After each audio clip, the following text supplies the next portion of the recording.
بسم اللہ الرحمن الرحیم۔ شروع کرتا ہوں اللہ کے پاک نام سے جو بہت بڑا مہربان نہایت رحم والا ہے۔ دوستوں، بہنوں، بھائیوں، بزرگوں، السلام علیکم ورحمۃ اللہ وبرکاتہ۔ تاریخ اسلام میں ہم نے یہ سلسلہ جو شروع کیا ہوا ہے محمود غزنوی سے لے کر سلطان محمود غزنوی سے لے کر اکبر بادشاہ مغل اعظم تک اس کی تاریخ ہم بیان کر رہے ہیں۔ آج اس کی 27ویں قسط ہے جس کو ہم آج آپ کے سامنے بیان کریں گے۔ دوستو، سن 1037 عیسوی کے موسم سرما میں مسعود نے ہانسی پر چڑھائی کرنے کا ارادہ کیا تھا۔ اس میں شک نہیں کہ اس وقت پنجاب کی حالت قابل اطمینان نہ تھی، لیکن ہندوؤں کے مزید ایک قلعے کی تسخیر اس کو ہموار نہیں کر سکتے تھے۔ سلجوقی روز بروز زور پکڑ رہے تھے۔ خواجہ کی رائے تھی کہ پہلے مغربی دشمنوں کو زیر کر لیا جائے، پھر ہندوستان کا رخ کیا جائے۔ اس نے عرض کیا، اگر حضور خراسان تشریف نہ لے گئے اور ترکوں نے کوئی صوبہ فتح کر لیا یا کم سے کم کسی گاؤں پر ہی قبضہ کر کے اس میں عادت قتل و خون گریزی کا بازار گرم کر دیا تو ہانسی پر 10 جہاد بھی اس کی تلافی نہ کر سکیں گے۔ مسعود نے ایک نہ سنی، کیونکہ قسم کھا چکا تھا، اس لیے اس کا پورا کرنا لازم تھا۔ غرض روانہ ہو کر کابل کی راہ جیلم کے کنارے پہنچا۔ یہاں وہ بیمار ہو گیا اور 2 ہفتے تک سب فراش رہا۔ اس زمانے میں اس نے کچھ دنوں کے لیے شراب پینی چھوڑ دی تھی۔ یہاں سے 3 ہفتے کی مسافت کے بعد وہ ہانسی پہنچا اور قلعے کا محاصرہ کر لیا۔ اس قلعے پر آج تک کوئی حملہ آور نہ ہوا تھا۔ محصورین نے جانوں پر کھیل کر مقابلہ کیا اور کوئی کسر نہ اٹھا رکھی۔ 10 دن کے محاصرے کے بعد آخرکار قلعہ فتح ہو ہی گیا اور خزانہ فوج میں تقسیم کر دیا گیا۔ مسعود یہاں سے سنپت کی طرف بڑھا۔ وہاں کا راجہ دیپال ہری فرار ہو گیا اور سنپت پنجاب میں شامل کر لیا گیا تھا۔ ایک اور ہندو سردار مسمی رام نے فاتح کی خدمت میں اپنا خزانہ نظر کیا اور سن رسیدہ نائف اور ناتواں ہونے کے باعث خود حاضر نہ ہونے کی معافی چاہی۔ غزنی واپس جانے والے پر سلطان کو معلوم ہوا کہ اس کی غیر موجودگی میں سلجوقیوں نے تالقان اور فاریاب کو تاراج کر ڈالا تھا، نیست و نبود کر ڈالا تھا۔ مسعود اپنی ہندوستانی مہم پر بڑا نادم ہوا اور اس نے تہیہ کر لیا کہ آئندہ موسم میں سلجوقیوں کے خلاف ضرور فوج کشی کرے گا۔ اس طور پر غزنوی سلجوقی جنگ کا آغاز ہو گیا تھا۔ گہن لکھتا ہے، اس موقع پر شہری اور درباری ترک کاروبار کی وجہ سے مہذب اور عیش و عشرت میں پڑھ کر شائستہ بن گئے تھے، لیکن ترکمان دہقانی کے غالباً سب سے عقل مند وہی تھے، اسی پرانے لکیر کے فقیر تھے۔ انہوں نے اپنے آباء و اجداد کے خیموں میں زندگی بسر کرنی نہ چھوڑی تھی۔ ترکمان فوج کہ ان 2 فرقوں میں کوئی رابطہ اور اتحاد نہ تھا۔ ترکستان کے بڑے بڑے شہروں کی تہذیب یافتہ اور زراعت پیشہ ترک جو زراعت کی قدر و قیمت سے واقف ہو چکے تھے، اپنے ان جاہل اور کندہ تاشرات بھائیوں کی حرکات سے نالاں تھے۔ ماورائے النہر کے سردار 2 صدیوں تک ان وحشی تاتاریوں کے خلاف بطور سرحدی محافظوں کے کام ساتھ جام دیتے رہے۔ غزنوی سلطنت کے عروج سے ان کی قوت کمزور ہوگی اور وہ اس قابل نہ رہے کہ اس کام کو پہلے کی طرح انجام دیتے رہتے۔ ماورائے نہر میں جو سلجوقی قبائل باقی رہ گئے تھے، ان کو آس پاس کے سردار حقارت کی نظر سے دیکھتے تھے، کیونکہ ان کے علاقوں پر وہ اکثر چھاپے مارا کرتے تھے۔ علی تگین کے بیٹے جنہوں نے دوبارہ سمرقند اور بخارا پر اپنی قوت مستحکم کر لی تھی، سلجوقیوں کے کسی طرح بھی روادار نہ تھے۔ چنانچہ شاہ والی جند نے، جس کے ساتھ سلجوقی کی دعوت ازلی تھی، یک ان پر حملہ کیا اور 8000 سلجوقی کو نہایت سفاکی سے تہ تہ کر ڈالا تھا۔ بقیہ 700 جو اس کی دستبرد سے محفوظ رہے، آمو دریا کے پار چلے گئے تھے، لیکن سن 1031 ہجری میں یوسف قدر خان والی کاشگر نے وفات پائی۔ اس کے دوسرے سال ہی مسعود نے التون شاہ تاش کو، جو سلطان محمود غزنوی کے زمانے سے خراسان کا حاکم تھا، علی تغین کے بیٹوں کے خلاف لشکر کشی کا حکم دے دیا۔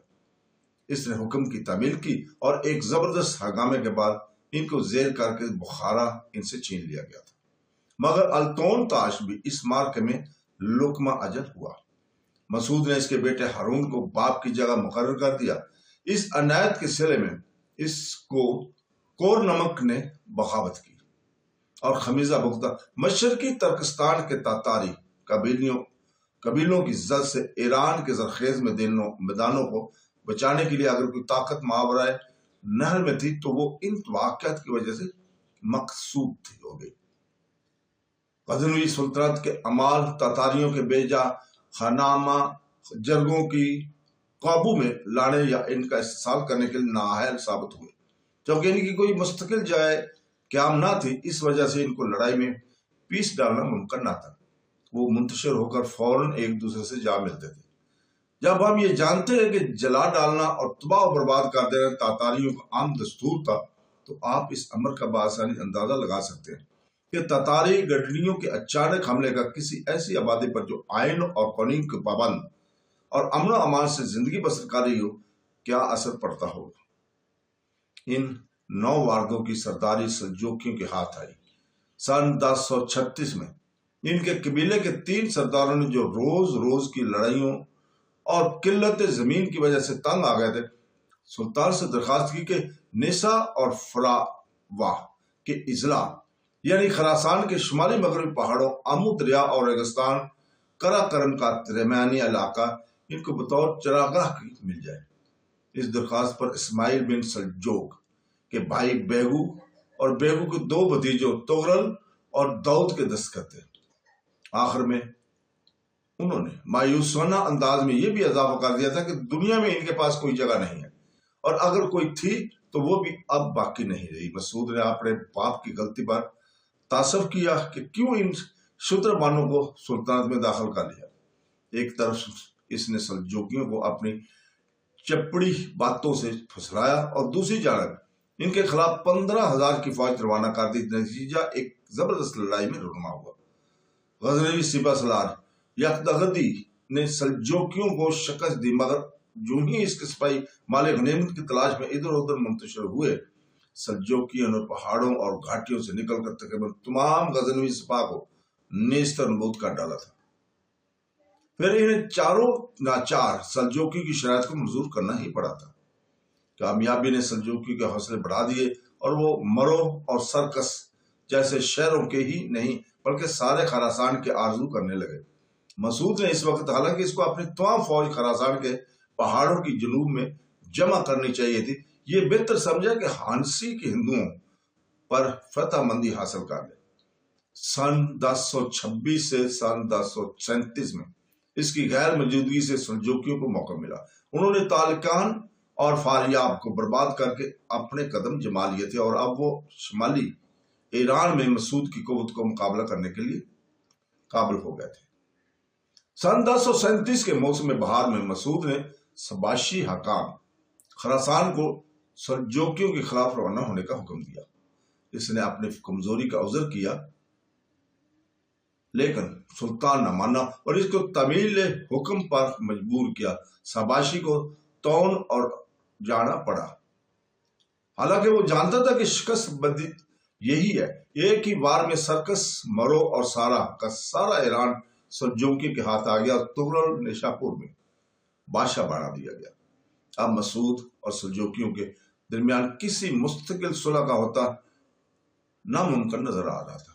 مسعود کو گو دوسرے سال سرکس کے مقام پر کامیابی ہوئی، مگر اس کا نتیجہ صرف اتنا ہوا کہ مکمل تسخیر کچھ دنوں کے لیے رک گئی تھی۔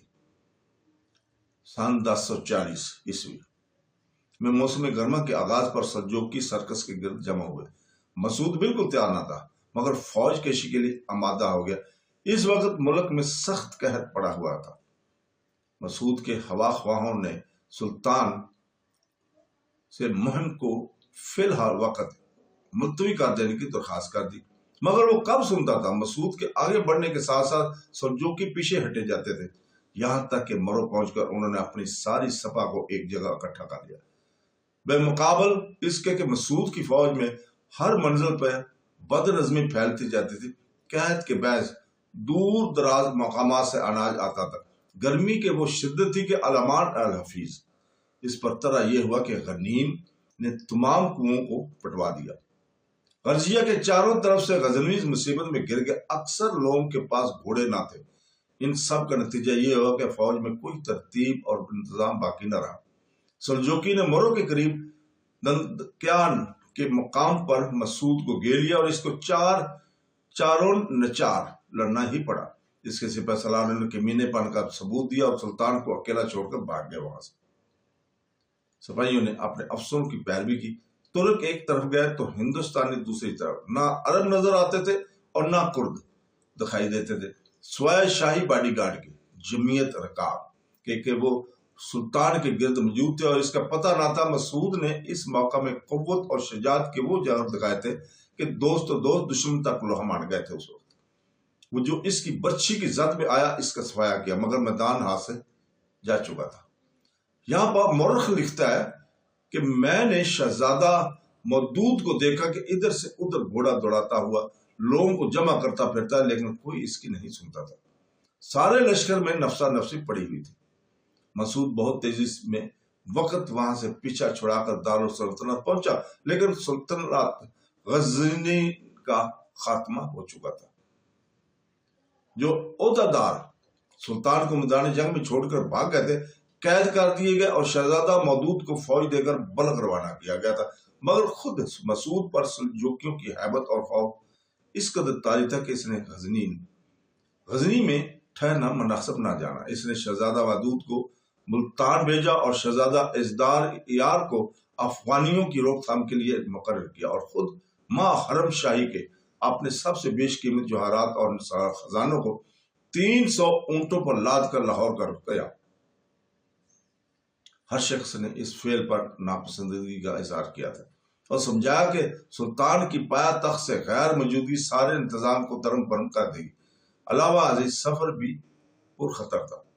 وزیر خواجہ محمد بن عبد الصمد نے کہا کہ مجھ کو ہندوؤں کی وفاداری پر کوئی بھروسہ نہیں ہے، اور حضور کو اپنے دیگر ملازمین پر ہی کون سا اعتماد ہو سکتا ہے کہ جنگل میں خزانے ان پر چھوڑ دے۔ لیکن تقدیر کا پھر کچھ ایسا ہی آڑ پڑا تھا کہ جو سوچتی تھی اوندی۔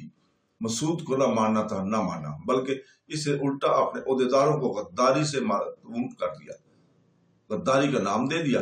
درہ مرغلہ پہنچ کر وزیر کی پیشین گوئی صحیح ہوئی، اور جس بات کا اس نے اندیشہ ظاہر کیا تھا وہ ہو کر ہی رہی۔ چند ترک اور ہندو غلاموں نے سلطان کا خزانہ لوٹ لیا، اور اس خیال سے کہ گرفتاری کی شکل میں موت کے سوا اور کوئی صورت مفر نہ ہوگی، انہوں نے سلطان مسعود کو بھی جس سرائے میں وہ قیام فرما تھا وہیں مسور کر لیا، اور اس کی نابینا بھائی محمد کو تخت پر بٹھا دیا۔ مسعود کو گرفتار کر کے قلعہ میں محبوس کر دیا گیا تھا، جہاں چند دنوں بعد اس کو قتل کر دیا گیا تھا۔ 9 برس کی لگاتار قید نے سلطان محمد کے جوش اور جذبے کو ٹھنڈا کر دیا تھا۔ وہ خود تو سادہ زندگی بسر کرتا تھا، مگر حکومت کا کام اس نے اپنے بیٹے احمد پر چھوڑا ہوا تھا، جس کی بابت مشہور تھا کہ دیوانہ ہے۔ مودود نے اپنے باپ کے قاتلوں سے انتقام لینے میں ذرا تاخیر نہ کی۔ وہ بلخ سے فل فور غزنی آیا اور وہاں سے دریائے سندھ کی طرف روانہ ہوا۔ محمد کا لشکر مقابلے کے لیے بڑھا، لیکن نگرہار کے مقام پر شکست کھائی۔ محمد اور اس کے بیٹے گرفتار ہو کر اسی جگہ پر قتل کر دیے گئے تھے۔